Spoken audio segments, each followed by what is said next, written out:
परमेश्वर दे फिर तो मैंने परमेश्वर गवाही शेयर करने का मौका दे रहे हैं जी जिस तरह बाइबल च लिखिया कि असी उन्होंने नहीं चुनते। बिल्कुल लिखा यीशु मसीह ने कहा तू मैनू नहीं चुनिया, मैं तेनू चुनिया तो मैं तेनू ठहराया कि तू फल लैके आए। जी उस तरह 2004 दे विच मैं परमेश्वर दे विच आया, वो भी एक हिंदू व्यक्ति की गवाही दे नाल, जी क्योंकि मैं कंप्यूटर इंजीनियर हाँ और जो पढ़ाई दे वक्त नशों के जान करके और मेरे दादा जी कैंसर के मरीज सन जी और उन्होंने उत्ते लोग प्रार्थना करने लिए आते सन।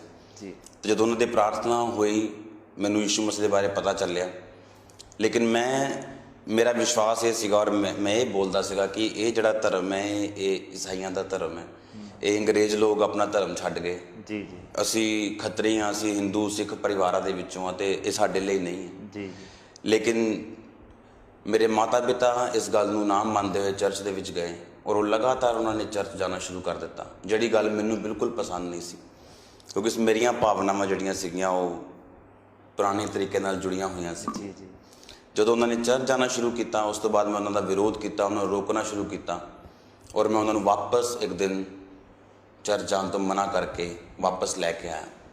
लेकिन मैं नहीं सी जानता बाइबल च लिखा कि परमेश्वर के हत्थों च पैना बहुत भयंकर गल है। थोड़े दिनों बाद मेरे नशे वधने शुरू हो गए, जी बीमारियां आनिया शुरू हो गई और एक दिन एक कुत्ते ने मैनू कट्टिया और मैं मैंटली अपसैट हो गया।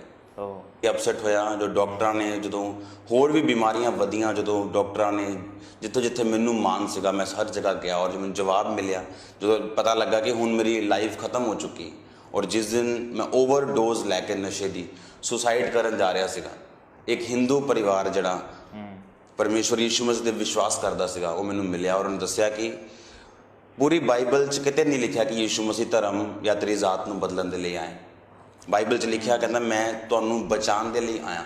आमीन तो जो तुसी दसिया कि परमेश्वर ने कहा मैं राह मैं सच हाँ मैं ही जीवन हाँ, आमीन जो उन्होंने परमेश्वर का वचन दसिया तो उस टाइम मैं कबूल तो नहीं किया पूरी तरह, पर मैनू एक गल सी कि मैं हर जगह जाके देख चुका तो क्यों ना मैं चर्च भी जाके देखा, क्योंकि उस टाइम मेरा सारिया चीज़ां टुट चुकिया सी, मैं टुट चुका सी बिल्कुल। और जिस दिन मैं आत्महत्या करनी सी उस सेम रात मैनू अज भी याद है 16 अगस्त 2004 सोमवार का दिन रात वो व्यक्ति मैनू मिलिया, उन्हें परमेश्वर बारे दसिया। उस दिन मैं बाइबल नूं मैं पढ़िया लिखिया सीगा, कंप्यूटर इंजीनियर सीगा, बाइबल नूं पढ़ना स्टार्ट किया और जब मैं इस बाइबल नूं पढ़ना स्टार्ट किया ये एक भी शब्द नहीं लिखिया होया सी कि मैं ईसाई धर्म का परमेश्वर हाँ। ये पूरी बाइबल मैं पढ़िया पुराना नियम तो लैके यीशु मसीह के जन्म तो पहला यीशु मसीह के जन्म तो बाद ये एक भी शब्द नहीं मैनू मिलिया कि मैं ईसाई धर्म का परमेश्वर हाँ या मैं हिंदुओं का परमेश्वर नहीं हाँ, मैं सिखां का परमेश्वर नहीं हाँ। जब मैं बाइबल में पढ़ना स्टार्ट किया ये सिर्फ यही जिक्र सीगा कि इंसान अपने पाप दे करके परमेश्वर तो दूर होया, जो उन्हें पाप नहीं किया तो बाप दादिया ने पाप किया तो परमेश्वर तो दूर होया। और अज अगर असी चाहते हैं परमेश्वर साडी जिंदगी च आन तो सानू विश्वास करना पऊगा यीशु मसीह मेरे लिए मारे गए गाड़े गए, तीसरे दिन मुर्दियां तो जी उठे और अज भी जीउंदे साडे विचकार अपनी आत्मा के वसीले और एक नवी जिंदगी जी और जो मैंने कोई आदम ते हवा की स्टोरी सुनाता सी तो मैंने बच्चों दी स्टोरियां लगदियां सी जी क्योंकि मैं कंप्यूटर इंजीनियर ही चंडीगढ़ पढ़िया, जलंधर च रहा, बिजनेसमैन मैं घराने दे विचों सीगा। ये मैनू बच्चों दी कहानियां लगदियां जिहड़ियां बच्चों नूं सुनाने आपां या लोकां नूं सुनाने रब दे नेड़े लैके जाण दे, लेकिन जब तक मैं खुद एक्सपीरियंस नहीं किया, जब तक मैं खुद बीमारियां च नहीं गया, नशियां च नहीं गया, सुसाइड करन तक इन्नी बुरी हालत च नहीं गया, तब तक मैनू सचमुच पता नहीं चलिया कि ये स्टोरी नहीं है। अज भी मैं चर्च च लोगों को दसदा कि आदम हवा की कोई स्टोरी नहीं है जिहड़ी तुहाडे इंटरटेनमेंट लई, ये स्टोरी तुहानू रंग तो राजा बना सकती है, बीमार तो चंगियाई वाल लैके जा सकती है, तुहाडी जिंदगियां नूं, तुहाडे परिवारां नूं, तुहाडे देश नूं बदलण दी स्टोरी ताकत रखती। जो परमेश्वर नूं मैं समझिया जानिया और बाइबल च पढ़िया कि किते भी कोई धर्म का जिक्र नहीं है, धर्म तोड़ता है यीशु मसीह जोड़ते हैं। यीशु मसीह ने कितने नहीं लिखा, उन्हें क्या मैं राह मैं रास्ता मैं सच्चाई मैं जीवन। अगर तेनू रास्ता नहीं नज़र आ रहा मेरे को ला, अगर तेनू सच्चाई नहीं पता तो मेरे को ला। जो मैं परमेश्वर के वचन को समझना शुरू किया, परमेश्वर को जानना शुरू किया, अपनी जिंदगी को परमेश्वर के वचनों के मुताबिक चलाना शुरू किया, परमेश्वर ने मेरी जिंदगी काम करना शुरू किया। जोड़े नशे छड्ड के 12 बजे तक मैनू चक्कर आने शुरू होंगे सी और मेरी बॉडी रिस्पॉन्स नहीं सी दिंदी, वो नशे छड्डन तो बाद मैनू कुछ नहीं होया। 3 महीने बाद मसीह च आने तो बाद बपतिस्मा लिया, ਪਰਮੇਸ਼ਵਰ ਦੀ ਕੰਮਾਂ ਨੂੰ ਕਰਨਾ ਸਟਾਰਟ ਕੀਤਾ। ਪਰਮੇਸ਼ਵਰ ਨੇ ਡੇ ਬਾਏ ਡੇ, ਦਿਨ ਪ੍ਰਤੀ ਦਿਨ ਮੇਰੀ ਜ਼ਿੰਦਗੀ 'ਚ ਕੰਮ ਕੀਤਾ, ਮੇਰੇ ਪਾਪਾ ਨੂੰ ਮਾਫ ਕੀਤਾ, ਮੈਨੂੰ ਦੱਸਿਆ ਕਿ ਉਹ ਕਿਸੇ ਧਰਮ ਦਾ ਨਹੀਂ, ਕਿਸੇ ਜ਼ਾਤ ਦਾ ਨਹੀਂ, ਬਲਕਿ ਉਹ ਮੇਰਾ ਪਰਮੇਸ਼ਵਰ ਹੈ। ਬਿਲਕੁਲ ਪਰਮੇਸ਼ਰ ਦਾ ਨਾਂ ਨੂੰ ਜਲਾਲ ਮਿਲੇ। ਔਰ ਤੁਹਾਡੀ ਗਵਾਹੀ 'ਚ ਬੜਾ ਸਮਰਥ ਹੈ ਕਿ ਕਿਸ ਤਰ੍ਹਾਂ ਤੁਸੀਂ ਆਪਣੀ ਜ਼ਿੰਦਗੀ ਦੇ ਆਖਰੀ ਸਮੇਂ 'ਚ ਆਏ ਔਰ ਆਪਣੀ ਜਾਨ ਲੈਣਾ ਚਾਹੁੰਦੇ ਸੀ ਔਰ ਤੁਸੀਂ ਥੱਕ ਟੁੱਟ ਗਏ ਸੀ, ਲੇਕਿਨ ਉਸੇ ਵੇਲੇ ਪ੍ਰਭੂ ਯਿਸੂ ਮਸੀਹ ਤੁਹਾਨੂੰ ਮਿਲੇ। ਲੇਕਿਨ ਤੁਹਾਡੀ ਜ਼ਿੰਦਗੀ 'ਚ ਸੇਵਕਾਈ ਦੀ ਸ਼ੁਰੂਆਤ ਕਿੱਦਾਂ ਹੋਈ? ਤੁਸੀਂ ਪ੍ਰਭੂ ਨੂੰ ਤਾਂ ਜਾਣਿਆ, ਲੇਕਿਨ ਕਿੱਦਾਂ ਤੁਹਾਡੇ ਦਿਲ 'ਚ ਆਇਆ ਕਿ ਕਿਉਂ ਮੈਂ ਪ੍ਰਭੂ ਦੀ ਸੇਵਾ ਕਰਨੀ ਹੈ ਔਰ ਲੋਕਾਂ ਤੱਕ ਪ੍ਰਭੂ ਦਾ ਵਚਨ ਪਹੁੰਚਾਉਣਾ ਹੈ? ਜਿਸ ਤਰ੍ਹਾਂ ਯਿਸੂ ਮਸੀਹ ਨੇ ਕਿਹਾ, ਜਦ ਤੱਕ ਪਿਤਾ ਕਿਸੇ ਨੂੰ ਖਿੱਚੇ ਨਾ, ਕੋਈ ਪਿਤਾ ਦੇ ਕੋਲ ਨਹੀਂ ਆ ਸਕਦਾ। ਬਿਲਕੁਲ। ਜਿੱਦਾਂ ਆਪਾਂ ਵਚਨ ਅਗਰ ਪੜ੍ਹਦੇ ਹਾਂ ਪਰਮੇਸ਼ਵਰ ਦੇ ਵਚਨ 'ਚ, ਤੇ ਲੂਕਾ ਉਹਦੀ 4 ਉਹਦੀ 19 ਆयत ਜਦੋਂ पढ़ते हैं ਅਸੀਂ 18 आयत तो पढ़ते हैं, लिखा प्रभु का आत्मा मुझ पे है इसलिए कि उसने कंगालों को सुसमाचार सुनाने के लिए मेरा अभिषेक किया है और मुझे इसलिए भेजा है कि बंदियों को छुटकारे का और अंधों को दृष्टि पाने का सुसमाचार प्रचार करूं और कुचले हुओं को छुड़ाऊं और प्रभु के प्रसन्न रहने के वर्ष का प्रचार करूं। जो मैनू ये गल दी समझ आई कि परमेश्वर ने कहा कि मैं ਯਹੋਵਾ ਪਿਤਾ ਦੇ ਪ੍ਰਸੰਨ ਰਹਿਣ ਦੇ ਵਰਸ਼ ਦਾ ਪ੍ਰਚਾਰ ਕਰਨਾ ਜੀ। ਮੈਨੂੰ ਸਮਝ ਆਈ ਕਿ ਲੋਕ ਕਹਿੰਦੇ ਸੀ ਇਹ ਗੋਸਪਲ ਹੈ, ਗੋਸਪਲ ਹੈ, ਗੁੱਡ ਨਿਊਜ਼ ਹੈ।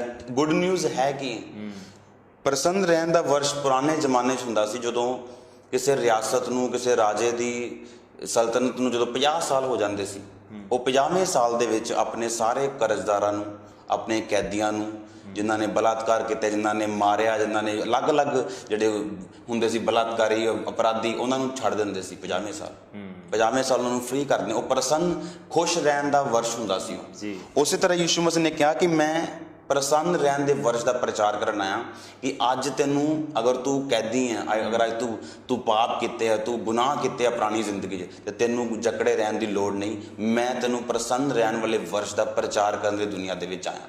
मैं बाइबल 'ਚ ਸਮਝਿਆ ਕਿ ਪਰਮੇਸ਼ਵਰ ਉਸ ਵਰਸ਼ ਦਾ ਪ੍ਰਚਾਰ ਕਰਨ ਦੇ ਲਈ ਆਏ ਜਿਸ ਵਰਸ਼ 'ਚ ਮੈਂ ਆਜ਼ਾਦ ਹਾਂ। ਮੈਨੂੰ ਆਪਣੇ ਗੁਨਾਹਾਂ ਦੀ ਸਜ਼ਾ ਲੈਣ ਦੀ ਲੋੜ ਨਹੀਂ ਹੈ। ਜੇ ਮੈਂ ਕੋਈ ਗਲਤ ਕੰਮ ਕੀਤਾ ਤੇ ਮੈਨੂੰ ਸਜ਼ਾ ਲੈਣ ਦੀ ਲੋੜ ਨਹੀਂ ਹੈ। ਅਗਰ ਮੈਂ ਪਰਮੇਸ਼ਵਰ ਕੋਲ ਅੱਜ ਮਾਫੀ ਮੰਗਦਾ ਕਿ ਪਰਮੇਸ਼ਵਰ ਮੈਨੂੰ ਮਾਫ ਕਰ, ਮੈਂ ਵਿਸ਼ਵਾਸ ਕਰਦਾ ਤੇਰੇ ਸੁਸਮਾਚਾਰ ਦੇ ਉੱਤੇ। ਔਰ ਜਿੱਦਾਂ ਹੀ ਮੈਂ ਚਰਚ ਜਾਣਾ ਸ਼ੁਰੂ ਕੀਤਾ ਔਰ ਪਰਮੇਸ਼ਵਰ ਦੇ ਵਚਨਾਂ ਤੇ ਵਿਸ਼ਵਾਸ ਕਰਨਾ ਸ਼ੁਰੂ ਕੀਤਾ, ਕੁਛ ਚੰਗਿਆਈਆਂ ਪਰਮੇਸ਼ਵਰ ਨੇ ਮੈਨੂੰ ਦੇ ਦਿੱਤੀਆਂ। ਨਸ਼ਿਆਂ ਤੋਂ ਆਜ਼ਾਦ ਹੋ ਗਿਆ, ਦੁਸ਼ਟ ਆਤਮਾਵਾਂ ਤੋਂ ਆਜ਼ਾਦ ਹੋ ਗਿਆ, ਬਿਮਾਰੀਆਂ ਤੋਂ ਆਜ਼ਾਦ ਹੋ ਗਿਆ। ਲੇਕਿਨ ਜਿਸ ਤਰ੍ਹਾਂ ਬਾਈਬਲ 'ਚ ਲਿਖਿਆ ਕਿ ਕੋਈ ਪਿਤਾ ਦੇ ਕੋਲ ਨਹੀਂ ਜਾ ਸਕਦਾ ਜਦ ਤੱਕ ਪਿਤਾ ਨਾ ਉਹਨੂੰ ਖਿੱਚੇ। ਫਿਰ ਕੁਝ ਚੀਜ਼ਾਂ ਐਸੀਆਂ ਸੀਗੀਆਂ ਜਿਹੜੀਆਂ ਪਰਮੇਸ਼ਵਰ ਨੇ ਮੇਰੀ ਜ਼ਿੰਦਗੀ 'ਚ ਕੰਪਲੀਟ ਨਹੀਂ ਕੀਤੀਆਂ।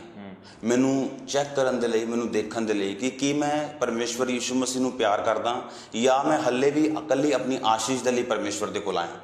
ਬਾਈਬਲ 'ਚ ਲਿਖਿਆ ਪਰਮੇਸ਼ਵਰ ਦਿਲਾਂ ਤੇ ਗੁਰਦਿਆਂ ਨੂੰ ਜਾਂਚਣ ਵਾਲੇ ਪਰਮੇਸ਼ਵਰ। ਲਿਖਿਆ ਉਹ ਇਜ਼ਰਾਈਲੀਆਂ ਨੂੰ ਪਰਖਦੇ ਰਹੇ ਅਲੱਗ-ਅਲੱਗ ਆਗਿਆਵਾਂ ਨੂੰ ਦੇ ਕੇ ਕਿ ਇਜ਼ਰਾਈਲੀ ਜਿਹੜੇ ਆ ਮੇਰੇ ਹੁਕਮਾਂ ਤੇ ਚੱਲਦੇ ਆ ਜਾਂ ਨਹੀਂ ਚੱਲਦੇ। ਔਰ ਜਦੋਂ ਮੈਂ ਪਰਮੇਸ਼ਵਰ ਦੇ ਕੋਲ ਆਇਆ, ਕੁਛ ਇੱਦਾਂ ਦੀਆਂ ਪ੍ਰੋਬਲਮਸ ਮੇਰੀ ਲਾਈਫ 'ਚ ਰਹਿ ਗਈਆਂ ਜਿਨ੍ਹਾਂ ਦਾ ਕੋਈ ਹੱਲ ਨਹੀਂ ਸੀ, ਪ੍ਰਾਰਥਨਾ ਕਰਨ ਦੇ ਬਾਵਜੂਦ ਵੀ, ਬਾਈਬਲ ਪੜ੍ਹਨ ਦੇ ਬਾਵਜੂਦ ਵੀ, ਕਿਉਂਕਿ ਬਾਈਬਲ 'ਚ ਲਿਖਿਆ ਉਹ ਤੁਹਾਡੀਆਂ ਮੁਸੀਬਤਾਂ ਨੂੰ ਇਸਤੇਮਾਲ ਕਰਦੇ। ਅਗਰ ਹੰਨਾ ਬਾਂਝ ਨਾ ਹੁੰਦੀ, ਉਹ ਕਦੀ ਵੀ ਪਰਮੇਸ਼ਵਰ ਦੇ ਭਵਨ 'ਚ ਜਾ ਕੇ ਨਾ ਕਹਿੰਦੇ ਕਿ ਪ੍ਰਭੂ ਜੇ ਤੂੰ ਮੈਨੂੰ ਬੇਟਾ ਦੇ ਤੇ ਮੈਂ ਤੈਨੂੰ ਦੇ ਦਾਂਗੀ। ਬਾਈਬਲ ਦੇ ਮੁਤਾਬਕ ਜਿਹੜਾ ਉਹਦਾ ਬੇਟਾ ਸੀਗਾ, ਪਰਮੇਸ਼ਵਰ ਨੇ ਠਹਿਰਾਇਆ ਸੀ ਕਿ ਮੈਂ ਇਹਨੂੰ ਸ਼ੈਮੂਅਲ ਦੇਵਾਂਗਾ ਜੀ। ਬਿਲਕੁਲ। ਪਰ ਕੋਈ ਵੀ ਔਰਤ ਇੰਨੀ ਜਲਦੀ ਆਪਣੇ ਬੇਟੇ ਨੂੰ, ਆਪਣੇ ਬੱਚੇ ਨੂੰ ਪ੍ਰਭੂ ਦੇ ਭਵਨ 'ਚ ਸਦਾ ਲਈ ਨਹੀਂ ਹੋਏਗੀ। ਉਹਦੇ ਦੁੱਖ ਨੇ ਉਹਨੂੰ ਤਿਆਰ ਕੀਤਾ। ਬਿਲਕੁਲ। ਜਿਹੜਾ ਉਹਦਾ ਦੁੱਖ ਸੀਗਾ, ਉਹਨੇ ਉਹਨੂੰ ਤਿਆਰ ਕੀਤਾ ਕਿ ਉਹ ਪਰਮੇਸ਼ਵਰ ਦੀ ਯੋਜਨਾ ਨੂੰ ਸਮਝੇ। ਪਰਮੇਸ਼ਵਰ 'ਚ ਆਏ ਦੁੱਖ ਤੇ ਦੁਨੀਆ ਦੇ ਦੁੱਖਾਂ 'ਚ ਬਹੁਤ ਫਰਕ ਹੈ। ਮਸੀਹ 'ਚ ਆਉਣ ਤੋਂ ਪਹਿਲਾਂ ਦੇ ਦੁੱਖ ਮੈਨੂੰ ਨਿਰਾਸ਼ ਕਰਦੇ ਸੀ, ਮੈਨੂੰ ਤੋੜਦੇ ਸੀ, ਆਤਮ ਹੱਤਿਆ ਕਰਨ 'ਚ ਮਜਬੂਰ ਕਰਦੇ ਸੀ। ਲੇਕਿਨ ਮਸੀਹ 'ਚ ਆਉਣ ਤੋਂ ਬਾਅਦ ਆਏ ਦੁੱਖ, ਉਹਨਾਂ ਨੇ ਮੈਨੂੰ ਤਿਆਰ ਕੀਤਾ ਕਿ ਮੈਂ ਰੱਬ ਦੇ ਹੋਰ ਨੇੜੇ ਜਾਵਾਂ ਤੇ ਹੋਰ ਤਾਕਤਵਰ ਬਣਾ ਆਪਣੀ ਜ਼ਿੰਦਗੀ ਦੇ ਵਿੱਚ। ਜਿਸ ਤਰ੍ਹਾਂ ਹੰਨਾ ਨੂੰ ਸਮਝ ਆਈ ਕਿ ਪਰਮੇਸ਼ਵਰ ਮੇਰੇ ਤੋਂ ਇਹ ਚਾਹੁੰਦੇ ਹੈ ਕਿ ਮੈਂ ਆਪਣਾ ਜਿਹੜਾ ਬੱਚਾ ਹੈ ਉਹ ਪਰਮੇਸ਼ਵਰ ਨੂੰ ਦੇਵਾਂ, ਤੇ ਪਰਮੇਸ਼ਵਰ ਨੇ ਉਹਨੂੰ ਦੁੱਖ ਦਿੱਤਾ ਔਰ ਦੁੱਖ ਦੇ ਦੇ ਕੇ ਉਹਨੂੰ ਤਿਆਰ ਕੀਤਾ। ਜਿਸ ਤਰ੍ਹਾਂ ਬਾਈਬਲ 'ਚ ਲਿਖਿਆ, ਮੂਸਾ ਜਦੋਂ ਗੱਦੀ ਤੇ ਸੀਗਾ ਔਰ ਪਰਮੇਸ਼ਵਰ ਨੇ ਕਿਹਾ ਕਿ ਮੈਂ ਇਜ਼ਰਾਈਲੀਆਂ ਨੂੰ ਛੁਡਾਵਾਂਗਾ ਜਿਹੜੇ ਮਿਸਰ ਦੇ ਵਿੱਚ ਫਸੇ ਹੋਏ ਨੇ, ਗੁਲਾਮੀ 'ਚ ਫਸੇ ਨੇ। ਬਾਈਬਲ 'ਚ ਲਿਖਿਆ ਮੂਸਾ ਨੂੰ 40 ਸਾਲ ਪਰਮੇਸ਼ਵਰ ਨੇ ਮੈਦਾਨ ਦੇਸ਼ ਦੇ ਵਿੱਚ ਰੱਖਿਆ। 40 ਸਾਲ ਕਾਹਦੇ ਲਈ ਰੱਖਿਆ ਪਰਮੇਸ਼ਵਰ ਨੇ? ਪਰਮੇਸ਼ਵਰ ਇਸ ਦੁੱਖਾਂ ਦੇ ਟਾਈਮ 'ਚ ਹਮੇਸ਼ਾ ਤਿਆਰ ਕਰਦਾ ਜੇ ਉਹ ਆਪਣੀ ਮਹਿਮਾ ਤੁਹਾਡੇ ਤੋਂ ਲੈਣਾ ਚਾਹੁੰਦਾ। ਜਦੋਂ ਹੰਨਾ ਇਹ ਸਮਝ ਗਈ ਕਿ ਹਾਂ ਇਹ ਪਰਮੇਸ਼ਰ ਵੱਲੋਂ ਦੁੱਖ ਹੈ। ਅਗਰ ਤੁਸੀਂ ਬਾਈਬਲ ਨੂੰ ਧਿਆਨ ਦੇ ਨਾਲ ਪੜ੍ਹੋ ਤੇ ਲਿਖਿਆ ਹੰਨਾ ਦੀ ਕੁੱਖ ਨੂੰ ਯਹੋਵਾ ਨੇ ਬੰਦ ਕਰ ਦਿੱਤਾ ਸੀਗਾ, ਸ਼ੈਤਾਨ ਨੇ ਬੰਦ ਨਹੀਂ ਕੀਤਾ। ਲਿਖਿਆ ਯਹੋਵਾ ਨੇ ਉਹਦੀ ਕੁੱਖ ਨੂੰ ਬੰਦ ਕੀਤਾ, ਕਿ ਜਦੋਂ ਪਰਮੇਸ਼ਵਰ ਨੇ ਉਹਦੀ ਕੁੱਖ ਨੂੰ ਬੰਦ ਕੀਤਾ ਕਿ ਉਹ ਪਰਮੇਸ਼ਵਰ ਨੂੰ ਲੱਭੇ, ਖੋਜੇ, ਪ੍ਰਾਰਥਨਾ ਕਰੇ ਔਰ ਪਰਮੇਸ਼ਵਰ ਨੂੰ ਪੁੱਛੇ ਕਿ ਪ੍ਰਭੂ ਕਿਉਂ ਤੂੰ ਇਸ ਤਰ੍ਹਾਂ ਕੀਤਾ। ਕਿਉਂਕਿ ਬਾਈਬਲ 'ਚ ਲਿਖਿਆ ਧਰਤੀ ਦੇ ਉੱਪਰ ਇਸ ਆਸਮਾਨ ਦੇ ਨੀਚੇ ਅਗਰ ਤੁਸੀਂ ਮਸੀਹੀ ਹੋ, ਤੁਹਾਡੀ ਜ਼ਿੰਦਗੀ 'ਚ ਕੁਝ ਵੀ ਹੋਵੇ ਉਹ ਬਿਨਾਂ ਪਰਮੇਸ਼ਵਰ ਦੀ ਮਰਜ਼ੀ ਤੋਂ ਨਹੀਂ ਹੁੰਦਾ। ਸੋ ਤੁਹਾਡੇ ਦੁੱਖਾਂ ਵਿੱਚ, ਤੁਹਾਡੀ ਤਕਲੀਫ ਵਿੱਚ ਪਰਮੇਸ਼ਰ ਨੇ ਤੁਹਾਡੀ ਜ਼ਿੰਦਗੀ ਨੂੰ ਬਚਾਇਆ।